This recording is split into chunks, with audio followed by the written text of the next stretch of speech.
কাকে ধমকাচ্ছেন? বলছেন কিছু এরও প্যাকেট নিয়েছে।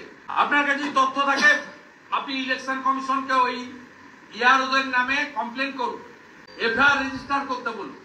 আপনি 9টা নাম বলেছেন, 9টাই ভুয়া প্রমাণ হয়ে গেছে। না ভয় থেকে, ডিউ টু ফিয়ার সাইকোসিস। মানে এটা ফর হিন্দু। হ্যাঁ, যেহেতু হিন্দুরা বাংলাদেশের ঘটনা আগে কিছুটা তো হয়েছে, নইলে আমি জিতলাম বা আমাদের এমএলএরা জিতল।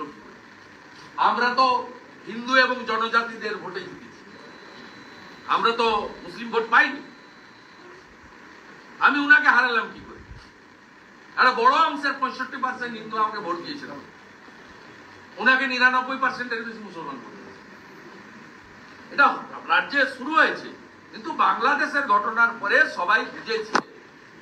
কারণ এখানে তো 3 কোটি বাংলাদেশ থেকে এক কাপড়ে পালিয়ে আসা লোক রয়েছে, 3 কোটি 11 কোটির মধ্যে। তারা পালিয়ে এসেছে শুধু হিন্দু বলে। তারা বাংলাদেশের ঘটনার পরে বুঝেছেন আমাদের আবার এক কাপড়ে পালাতে হবে। কালকে তৃণমূলের তাই সরস্বতী পুজোয় বাধা দিয়েছেন, হিন্দু শক্তি দেখিয়েছে। তারাপীঠে বৈষ্ণবদের সমাধি ক্ষেত্র বন্ধ করতে গেছেন, হিন্দু তাকত দেখিয়েছে। আপনার এক্স-এমএলএ কাশীপুরে